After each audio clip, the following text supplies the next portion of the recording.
Excited to have this honor and privilege of doing what I'm going to do right now. And let me tell you why. My name is John Lujan, and I'm the state representative for District 118. This is in the middle of my district. Also, just for a little history, I'm the first Republican ever elected to this seat in the history of Texas. Thanks to you. Thank you. And the other thing I want to say, I see a lot of Southsiders here, so thank you for being here. But I also see people from, when I go to rallies on the north side, you guys over there, now you're in my hometown right here, South Bexar County. I love that. But you know what? My privilege and honor is introducing the man of honor today. I've got to know the governor, and I got to know that his passions for having safe streets in Texas, his passion of being a proud Texan, proud of our state, proud of who we are. Man, I've seen the hurt he has for the fentanyl that's just run loose in our country, and he wants to stop those things. And I've seen his support for law enforcement, for the men and women in uniform. I've seen that firsthand, so I am proud to serve with the governor. I'm proud to be part of the team to keep Texas red and to keep the values that we need. Not only am I going to introduce the governor, but I'm also thankful that his wife changed her schedule around just to be here. The First Lady, Cecilia Abbott, is a native San Antonio, and so we're proud, thankful to have her here today also. So I will shut up because I know you didn't come to see me, but I'm thankful to be here, and I'm going to introduce to you the great governor for the great state of Texas, Governor Greg Abbott. You got it, Governor. Yes, sir. Yes, sir. Yes, sir. Howdy, San Antonio. Get up for John Lujan. So as he told you, he is the first Republican elected to the House seat where we are tonight. I have one ask of you. Make sure that you vote to send John Lujan back to the Texas House of Representatives. Let me tell you something, though. We're going to do far more than just re-elect John Lujan. Republicans are going to win up and down the ballot this election cycle.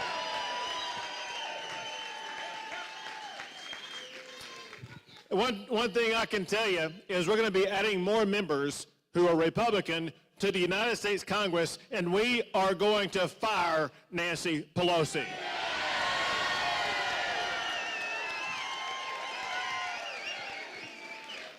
I'll tell you two more things. One, we are going to win tomorrow night. And then after that, we are going to beat Beto and keep Texas red.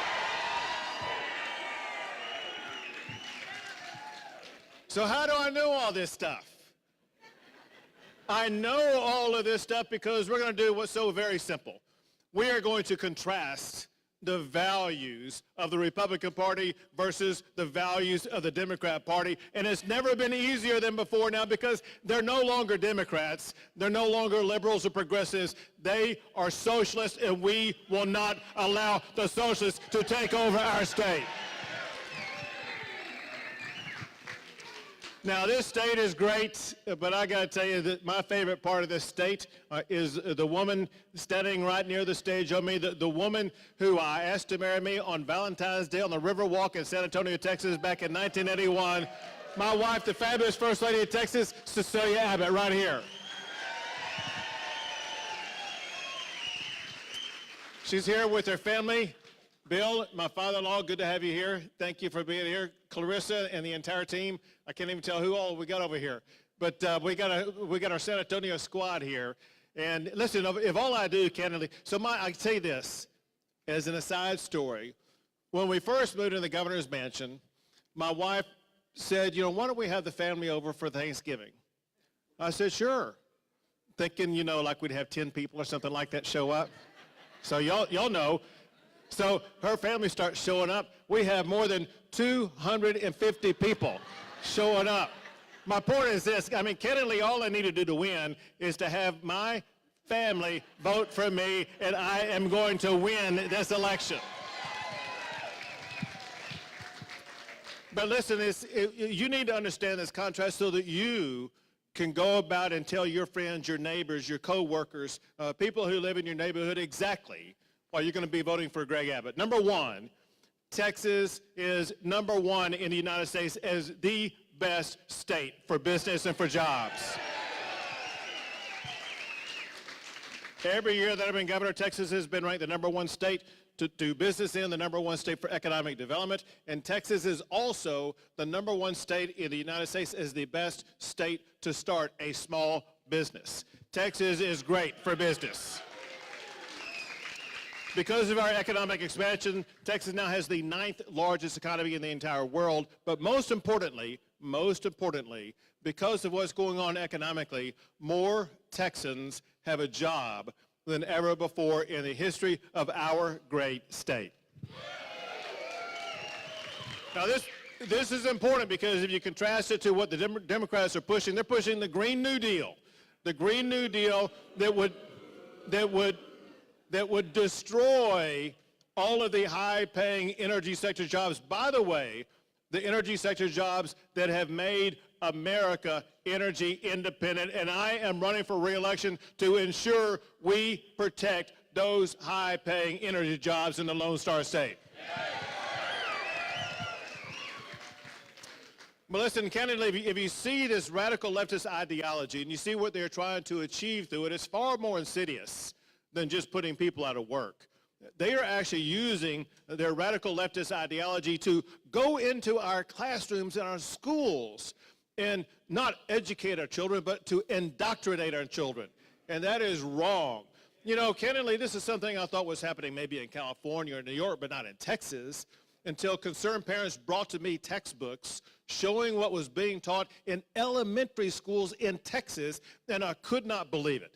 And so we went to work and we passed a law during the last regular session and in a special session that banned the use or teaching of critical race theory in every subject, in every grade, in every public school in the state of Texas. And Texas now has the strongest ban on critical race theory of any state in the United States of America. But listen, I want you to understand that's not intended to be a reflection of what my feeling is about public education. Listen, I went to public schools here in the state of Texas my entire life. My wife is a former teacher. Her mother was a school teacher in public schools here in the San Antonio area. And I want you to know this. No governor has provided more resources to public education than I have. But all that said, at the end of the day, we need to understand this. And that is, there is no government program that can replace the role that parents play in the education of our children.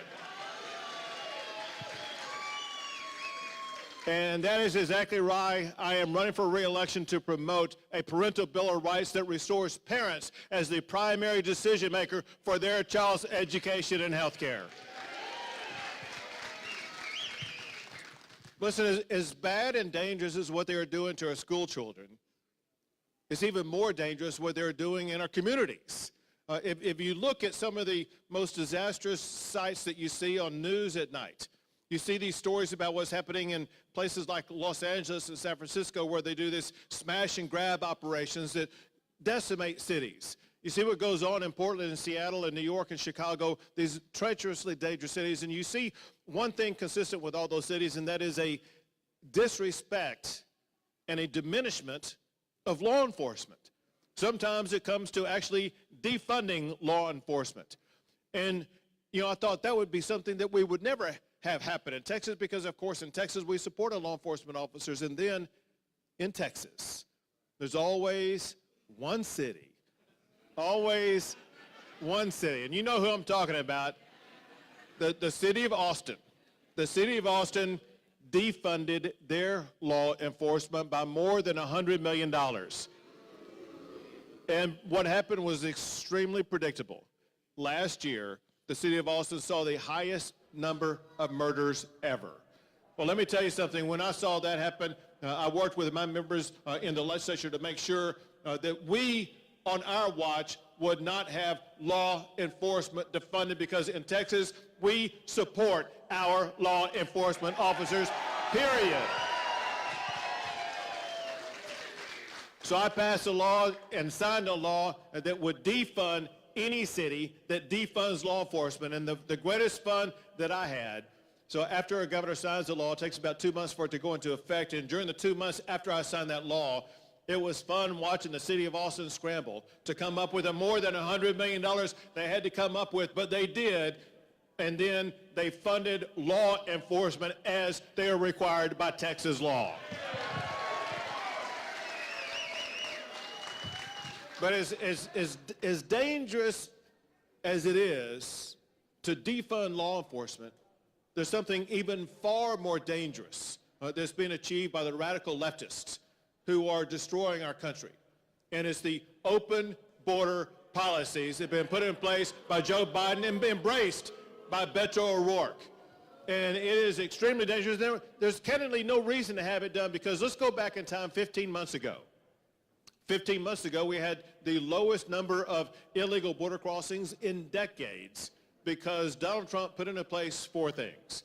The Remain in Mexico policy, the Title 42 policy, he ended catch and release, and he built a border wall, and that led to the dramatic decrease in people coming across the border. When Joe Biden was elected, he eliminated all 4 of those things, and he opened up the border so much so that he said anybody from anywhere across the entire globe can cross that border and nothing's going to happen to them. And since then, people have come from more than 150 countries across the world, including, interestingly, over the past 2 weeks, 15 people from Russia have been apprehended coming across the border.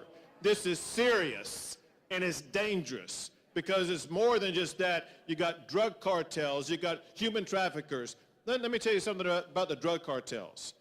The drug cartels are bringing across the border this deadly drug, fentanyl. Fentanyl, parents in San Antonio need to know about what's going on, because this is happening in San Antonio. 2 milligrams of fentanyl is a deadly dose. 2 grains of salt is a deadly dose. And Texas law enforcement has seized in the past year enough fentanyl to kill every man, woman, and child in Texas, California, New York, Illinois, and Florida combined. It's deadly and it's dangerous, and Joe Biden is not doing anything about it. The only people who do anything about it is Texas standing up to seize that fentanyl and to secure our border. Because of Biden's open border policies, Texas has stepped up and done more than any state has ever done in the entire history of our country. That includes adding about 10,000 National Guard and DPS officers who are making those arrests and securing our border. As we gather in San Antonio tonight, the men and women who serve in our National Guard are standing watch on our border. Give it up for the Texas National Guard and everything they do to secure our border.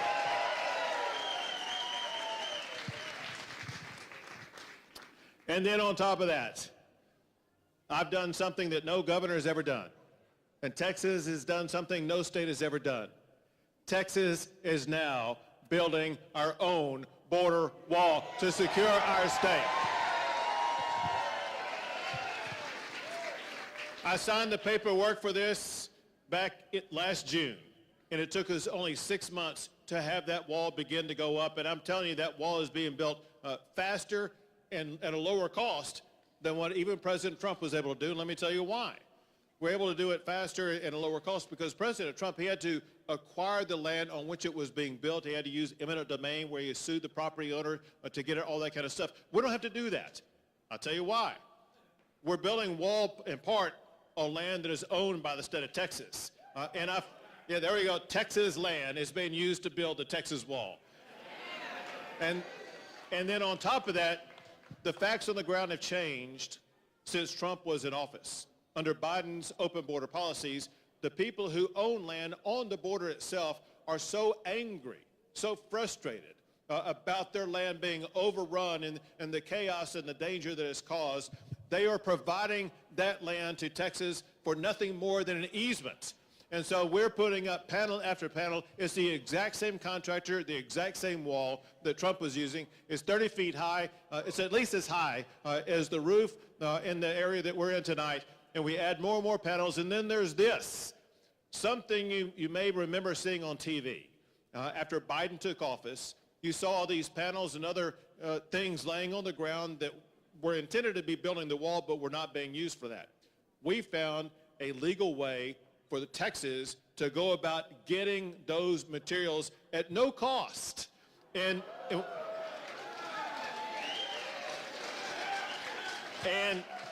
we were able to get 1,700 of those panels, these 30-foot tall panels, and put them up until Joe Biden finally found out about it. But I'm proud to say that even the Biden wall has now been put up by Texas and is securing our border. But listen, you need to understand that there's far more than just your public safety that's on the ballot this election. Your very freedom is on the ballot this election. When you think about your freedoms, think about the First Amendment. Think about something that I know is dear to the heart of so many people in San Antonio because of the more than 40 years of time that I spent here. The men and women in this room, I know that you love and you care about your relationship with God Almighty and the faith that you hold deep in your heart. So I'm going to remind you along those lines. I'm going to remind you of something you're going to be able to see later on this week because it's an anniversary later on this week about something that I did back when I was Attorney General. When I was Attorney General, there was an atheist who was walking across the Texas Capitol grounds, and as he was walking across the Capitol grounds, he saw an enormous monument that stands more than 10 feet tall. And on that monument is carved into it the Ten Commandments. That atheist asked federal courts to tear down that monument. And I fought back all the way to the United States Supreme Court, and I personally argued the case before the United States Supreme Court defending Texas's right to display the Ten Commandments monument on the Texas Capitol grounds, and we won, and that monument still stands today. And so I find it shocking that Beto O'Rourke has come out and said that he has stood for this idea about eliminating the tax-exempt status of churches that refuse to bow down to the woke left agenda. I will not let that happen in Texas. To the contrary, I signed a law that ensures that no public official at any level will ever be able to close down our churches, denying you the right to go worship God Almighty in the Lone Star State. And what comes after the First Amendment? And what did Beto tell you he's going to do with your Second Amendment rights?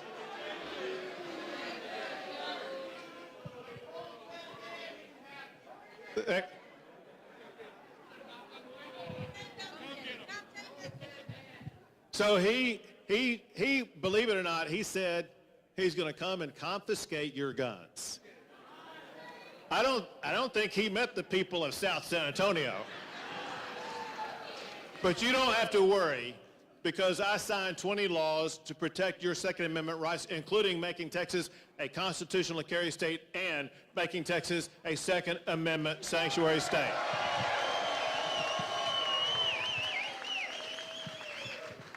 Look at this sign right here. There it is.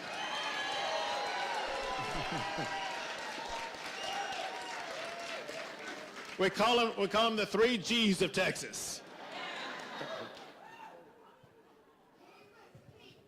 There you go. Thank you. But listen, let me just close it down with this. I can tell we're in a room tonight of people who are incredibly patriotic. I know there are people in this room tonight, just like so many people who have served in the military in San Antonio from time to time. So we are. I know we're in South San Antonio, we're in Bexar County, but San Antonio has trademarked, of course, military city USA for a very good reason.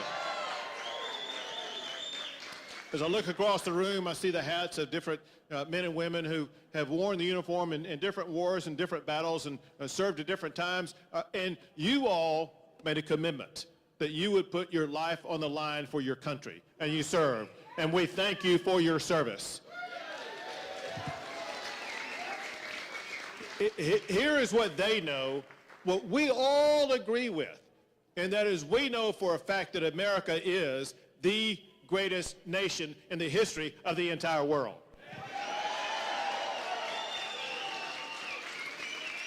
And as much as some of you love America, candidly, I can tell there's some of you who may even love Texas just a little bit more.